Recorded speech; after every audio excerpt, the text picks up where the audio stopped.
حياتنا بمسرور فتية عظيم شأنها بين البرية.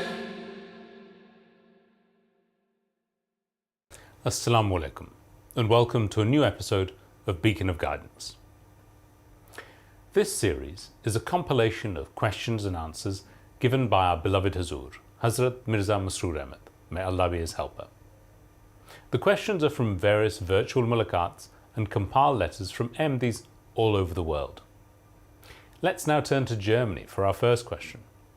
On the 31st of October 2021, beloved Hazur blessed the Lajna students with a virtual mulaqat in Urdu, where His Holiness was asked, "What is Hazur's guidance regarding those who mention the moral weaknesses of others?" Let's take a look. बात यह है, वसल्लम ने फरमाया कि इन्नमल अमालु बिन्नियात, कि अमाल का दारोमदार नीयतों पर है. अगर एक लड़का या लड़की, मर्द या औरत किसी की दिल शिकनी का बायस बनते हैं और उनकी नीयत ये नहीं कि दिल शिकनी उसकी हो, बल्कि वो एक अमूमी बात कर रहे होते हैं, बात बुराइयों का जिक्र करते हैं, इत्तेफाक से वो बुराई उस शख्स में या उस लड़की में, उस लड़के में मौजूद है. वो समझती है मुझे मेरी इस बुराई को उजागर करने के लिए, हाईलाइट करने के लिए, निशानदेही करने के लिए मेरे पे टॉन्ट किया गया है. और उसकी वजह से अगर वो ओहदेदार है, उसने तकरीर में, लजना की सदर ने या लजना की किसी ओहदेदार ने अपनी तकरीर में, अपने इजलास में ऐसी कोई हदीस पढ़ दी और उसके ऊपर एक्सप्लेन कर दिया, तो वो जो ऐसी लड़कियां या औरतें हैं लजना में जिनमें वो बुराइयां पाई जाती हैं, तो वो कहेंगी देखो हमारे ऊपर डायरेक्ट उन्होंने तंज़ किया, इसलिए हम आएंगे नहीं. तो ये चीज़ गलत है. कहने वाले की नीयत ये नहीं थी. अगर कहने वाले की नीयत बद हो तो अल्लाह ताला उसके बाद जो है उसकी बद नीयत का उसको सज़ा देता है या पकड़ेगा, जो भी अल्लाह ताला का तरीक़ होगा, या माफ़ करेगा, जो भी है. लेकिन जिसने सुना है उसको बज़नी नहीं करनी चाहिए. ये भी बज़नी, और बज़नी सबसे बड़ा गुनाह है. ये क्यों दिल में ख्याल आया कि इसने सिर्फ मेरे लिए कहा है.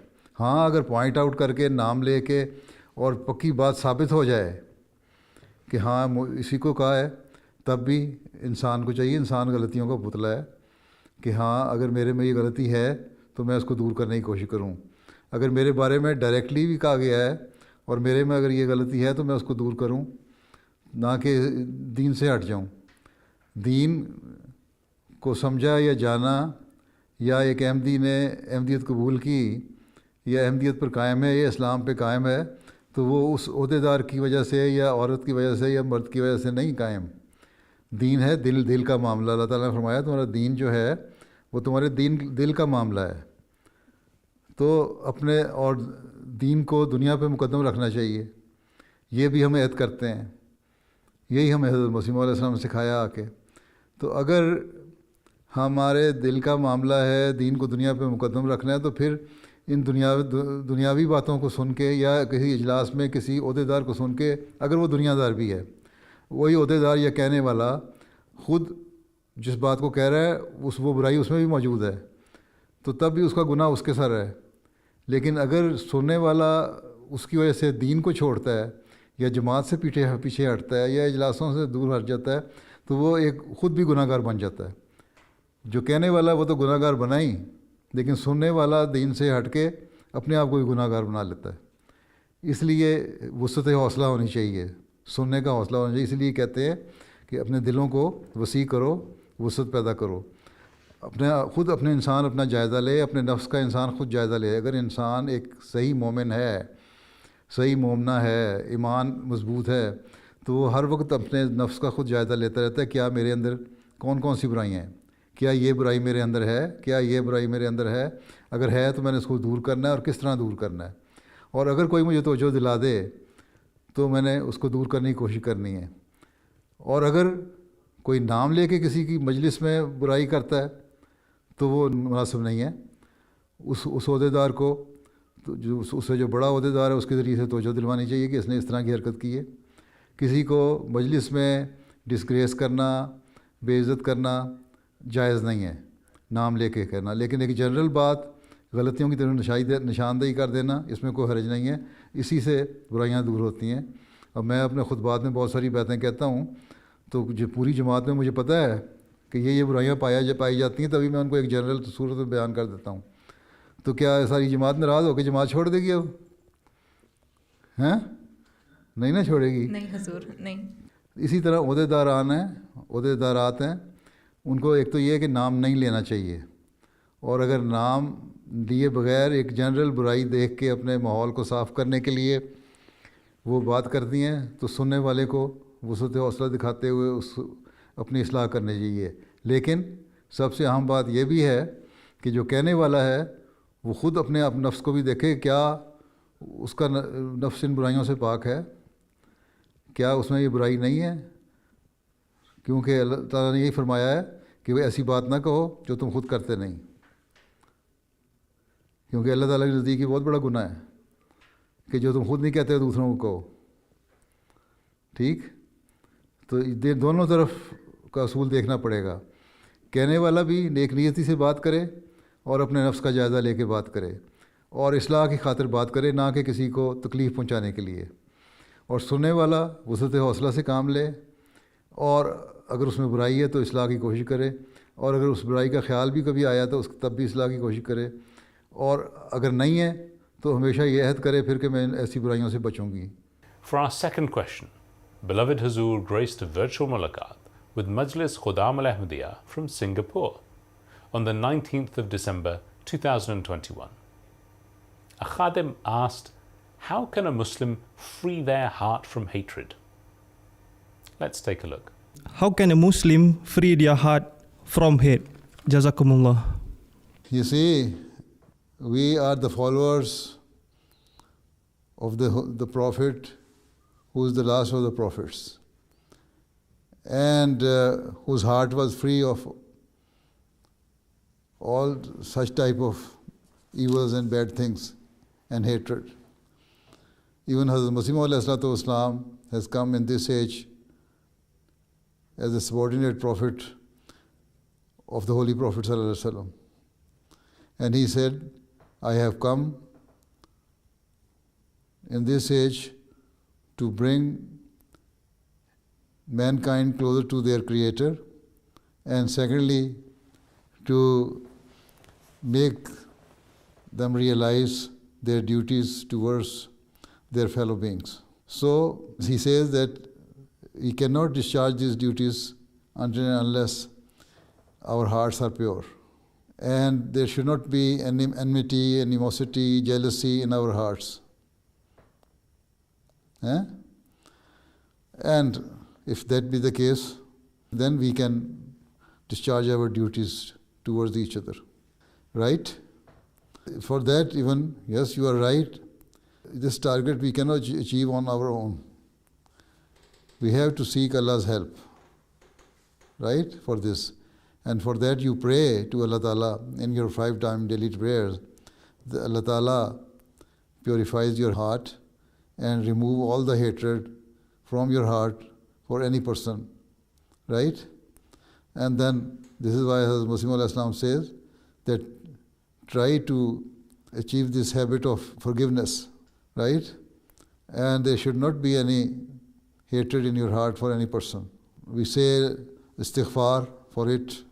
Always say istighfar, la hawla wa la quwwata illa billah, and then pray in your 5 daily prayers that Allah Ta'ala remove all type of evil things and hatred from your heart for any other person.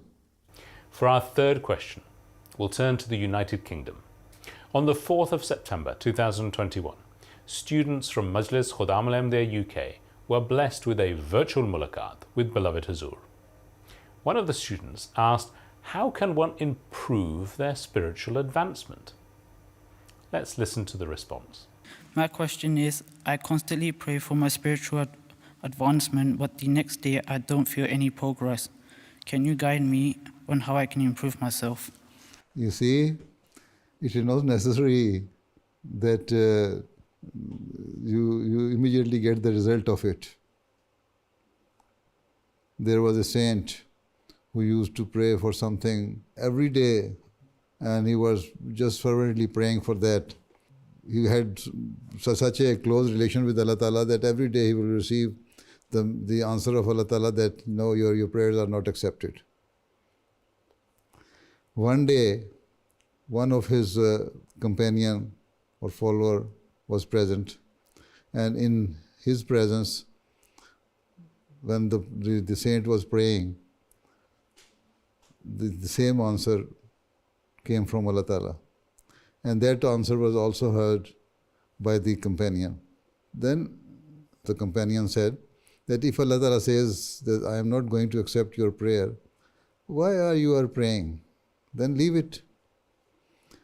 The saint said that I have been praying for last 30 years and I receive this answer daily. Still, I am doing it. And I will keep on doing it until and unless Allah Ta'ala accepts it. Where should I go then? Then immediately the voice came, and it was heard by the companion as well, that all your prayers you offered during last 30 years have been accepted because of this one sentence. So you should not try to make haste. If you are praying to Allah Ta'ala for your spiritual advancement, then you also check that whether you are following the commandments of Allah. Allah Ta'ala says that you have to be firm in your faith in the Holy Quran. When you are firm in your faith, then when you are praying, I will accept your prayers. Right? And I will increase your status, spiritual status. You will have to pray in your 5 daily prayers and, if possible, in congregation. And pray fervently, offer nawafil, and then follow the teaching of the Holy Quran, as I have already said. Not that you just in a light mood, you offer your prayer and then say, Allah Ta'ala, oh Allah Ta'ala, increase my spiritual status, and then Allah Ta'ala will say, okay, now I'm going to make you a saint. No, you cannot be a saint in one night. Yeah? It's a continuous process. Jahadu fina. Allah Ta'ala says, you have to strive hard, struggle hard in my way. Then I will give you this status. So you keep on doing it. One day you will get the answer from Allah Ta'ala that now He has increased your spiritual status. We don't have any other way to go. Right? So keep on doing it. One day you will succeed. Never give up. It's now time for question number 4. On the 28th of August 2021, Hazrat Khalifatul Masih V, Ayyadullah Ta'ala bin Nasr al-Aziz, presided over a virtual mulaqat with Lajna Imaila from the USA. One of the members asked how they should keep young Ahmadis attached to their faith and religion. Let's listen to Hazur's response. Allah Ta'ala says in the Holy Quran that your job is just to keep on reminding the people and advising them, and pray for them as well.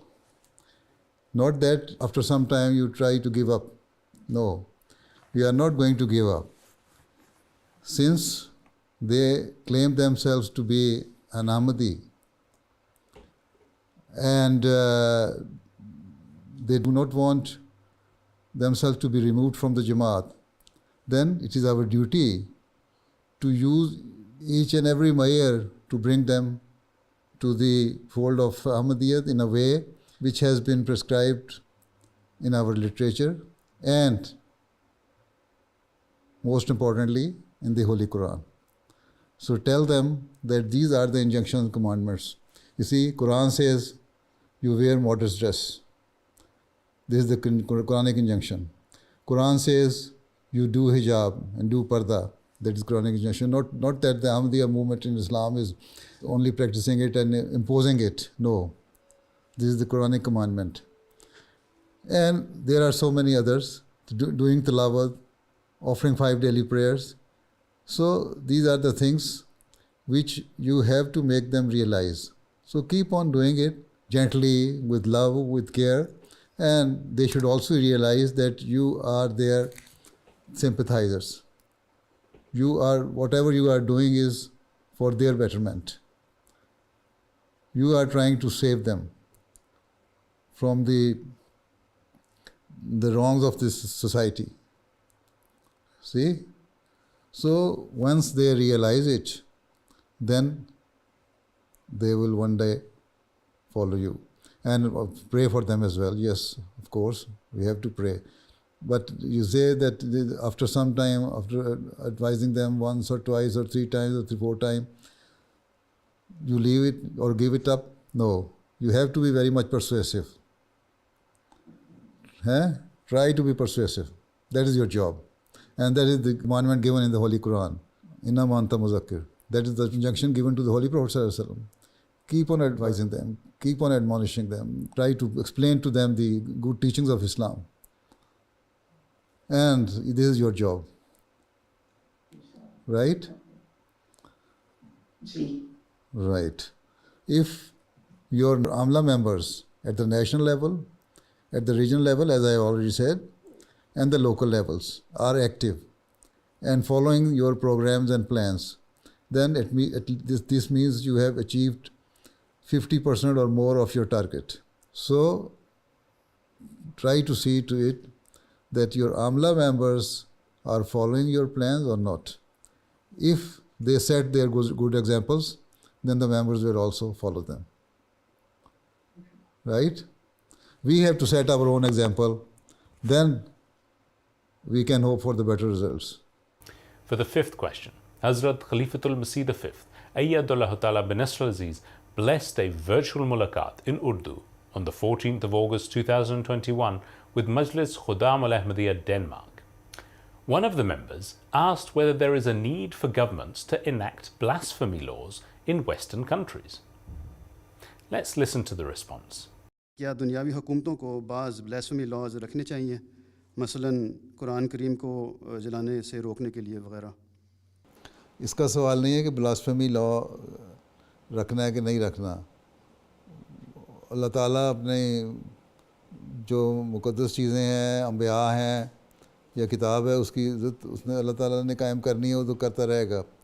لوگوں کے قانونوں سے کچھ نہیں فرقتا. لیکن جو اصل چیز جو بتانے والی ہے ان لوگوں کو، وہ یہ نہیں ہے کہ ان کو یہ کہنا ہے کہ تم لوگ کہتے ہو کہ ہمیں لوگوں کے جذبات کا خیال رکھنا چاہیے، اور ہر طبقے کے جذبات کے خیال کے لیے تم قانون پاس کرتے ہو، اور پھر کہتے ہو یہ آزادی ہے، اظہار ہے کہ ہر ایک کو اپنے جذبات کا اظہار کرنے کی آزادی ہونی چاہیے. یہ آزادی ہے، اظہار ہے. جب آزادی ہے تو پھر یہ اس بات کا بھی تم لوگوں کو خیال رکھنا چاہیے کہ جذبات کسی کے جو مجروح ہوتے ہیں تو وہاں آزادی کی لمٹ لگاؤ. آزادی تمہیں یہ نہیں کہتی کہ تم لوگوں کی جیبوں سے پیسے نکالنے شروع کر دو، جیب کترے بن جاؤ. آزادی یہ نہیں کہتی کہ لوگوں کے اندر گھروں کو توڑ کے بریک ان کر کے جاؤ اور چوری کر کے ڈاکے ڈال کے ان کا مال لوٹ لو. یہ آزادی تو نہیں نا کہتی. قانون پکڑتا ہے نا. اسی طرح بلاسفیمی لا کی سزا دو یا نہ دو، لیکن یہ کم از کم پابند کریں ہر شہری امن قائم کرنے کے لیے اپنے ملک میں کہ ہم نے ہر ایک کے دوسرے کے جذبات کا خیال رکھنا ہے. اور جب جذبات کا خیال رکھیں گے تو وہاں خود بخود ایک امن کی فضا قائم ہو جائے گی. اور جب امن کی فضا قائم ہو جائے گی، بھائی چارے کی فضا قائم ہو جائے گی، تو پھر دوسرے کے جذبات سے کوئی کھیلے گا نہیں. اصل چیز یہ ہے جو بتانے والی ہے. باقی بلاسفیمی لا تو اللہ تعالیٰ نے تو کوئی سزا نہیں دی، لیکن اللہ تعالیٰ یہ کہتا ہے کہ تم لوگ بھائی بھائی بن کے رہو. ابھی تم نے تلاوت بھی کی. اور ایک دوسرے کے جذبات کا خیال رکھو. ٹھیک ہے. اس قانون پہ اگر عمل کر لیں گے تو سارے مسائل حل ہو جائیں گے. اس قانون پہ اگر عمل کر لیں گے کہ ہمارا کام صرف حق لینا نہیں بلکہ حق دینا بھی ہے دوسرے کو، اگر یہ ہر شہری کو پتہ لگ جائے تو پھر یہ اصل چیز ہے جو مذہب سکھاتا ہے ہمیں. ٹھیک ہے. بہت سارے حقوق میں نے پچھلے سال 2019 کے جلسے میں بیان کیے، کیا حقوق ہیں، کچھ اب کیے. ان اگر حقوق کا خیال رکھا جائے تو فتنہ اور فساد پیدا ہی نہیں ہوتا. وہاں ضرورت ہی نہیں پڑتی کہ بلاسفیمی لا کو इम्प्लीमेंट किया जाए कि ना किया जाए, ठीक है, या कोई चीज़ है भी नहीं। असल चीज़ तो ये है कि हम एक दूसरे के जज्बात का ख्याल रखें, इस बात को रियलाइज़ कर लें और इसकी हकीकत को पहुंच जाएं और इसकी गहराई को पहुंच के इसके ऊपर अमल करवाने लग जाएं, तो मसाइल सारे हल हो जाते हैं, मोहब्बत प्यार और भाईचारा कायम हो जाता है। और जब ये कायम हो जाएगा तो कोई दूसरे के जज्बात से खेलेगा ही नहीं, चाहे वो मजहबी जज्बात हैं या ज़ाती जज्बात हैं। We'll now start the second segment of the programme.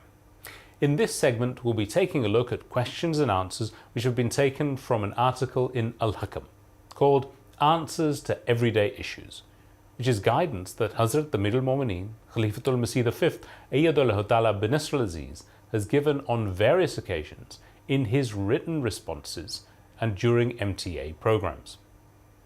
For our first letter, the Nazim of Darul Iftar in Rabwa submitted a report to Hazrat the Middle Mu'mineen, Khalifatul Masih V, Ayyadullah Ta'ala bin Nasr al-Aziz, about offering water and other things to the participants of Shia mourning, Mattam processions, by way of serving humanity.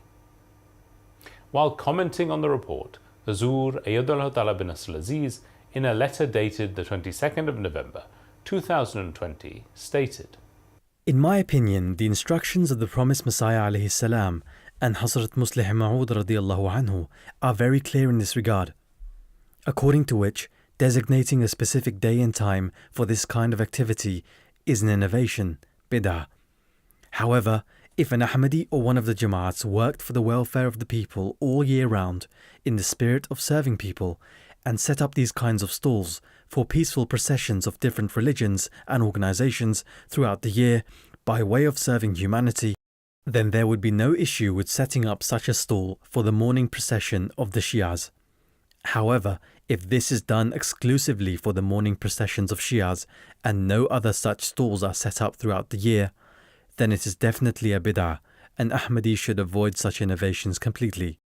The instruction of the promised Messiah alayhi salam is as follows. Hadrat Qazi Zahuruddin Akmal radiallahu anhu asked, what is the promised Messiah's instruction regarding the free distribution of sweetened drinks and cooked rice, etc.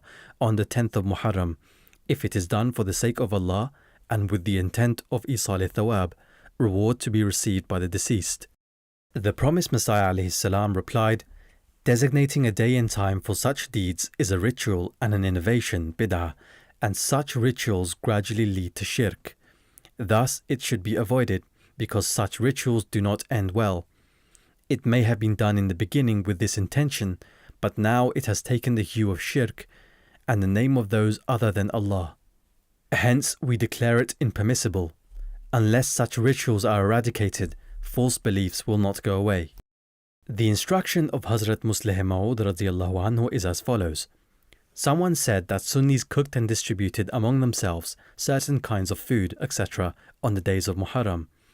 They asked what Hazur's instruction was about this. Hazrat Muslih Ma'ud radiyallahu anhu replied, these are also innovations, bid'at, and consuming those is also not right. If one does not stop consuming it, then why would they stop preparing?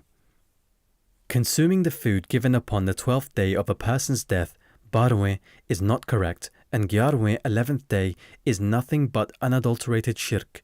It is mentioned in the Holy Quran, وَمَا أُهِلَّ بِهِ لِغَيْرِ اللَّهِ, and that on which the name of any other than Allah has been invoked. These actions also fall under it because such people raise animals in the name of their Pir Sahib. For the second letter, a lady sent two ahadith to Hazrat the Middle Mu'mineen, Khalifatul Masih V, Ayyadullah Ta'ala, regarding conjugal rights and responsibilities of husband and wife, and inquired whether the two ahadith also applied to a husband.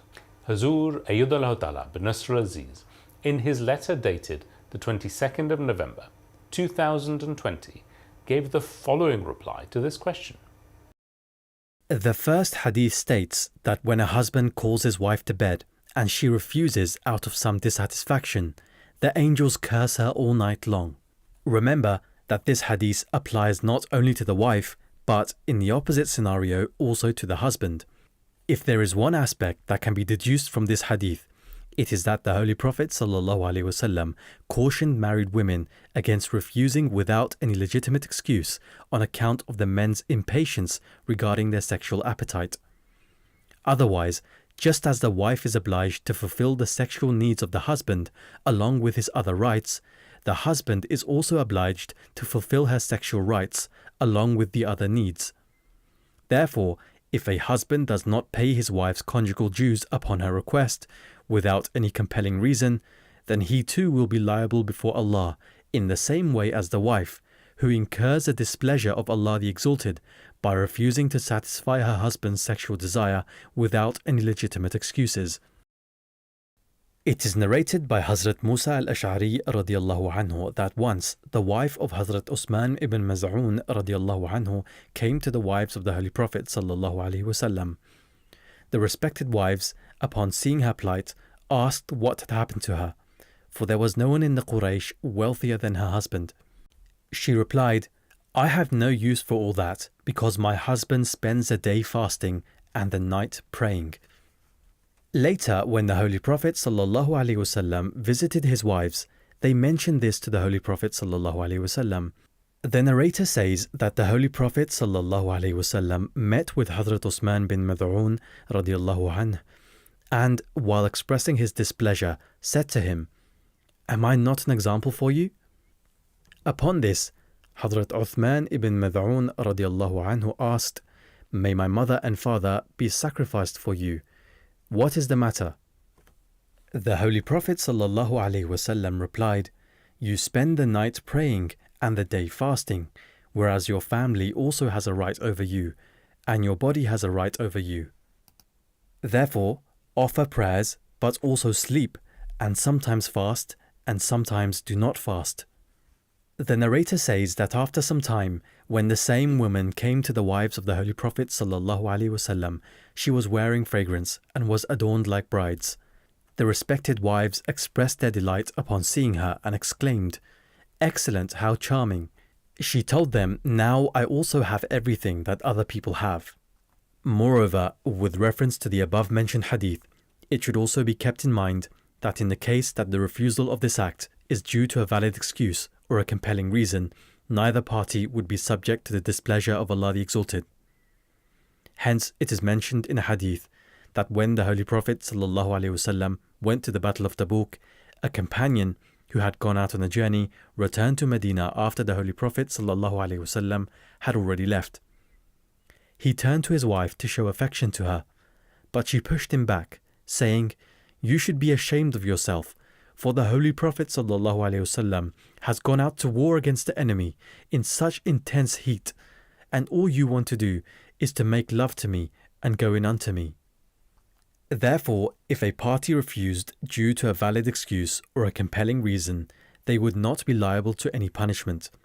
However, if a husband or a wife comes close to their spouse, arouses their feelings, and then moves away from them in order to tease them, then surely the one who does so will be subject to the displeasure of Allah the Exalted.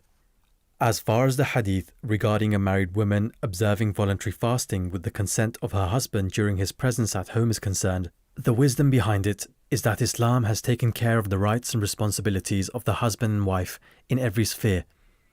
Therefore, in the division of the rights and responsibilities of the spouses, all the responsibilities related to outside the home and the provision of food and financial support for the wife and children, etc., have been entrusted to the husband by Allah the Exalted, and the domestic responsibilities, including the protection of household property, providing for the needs of the husband, and raising of the children, etc., is entrusted to the wife by Allah the Exalted. So, when the husband goes out of the house to perform his duties, the wife has total leave to perform supererogatory worship, along with the performance of her household duties. However, if the wife desires a leave from fulfilling the rights of the husband during his presence at home, then she should do so by his consent, since the provision of his needs is included among the duties of the wife. The wisdom behind this commandment becomes fully evident from an incident mentioned in the following hadith.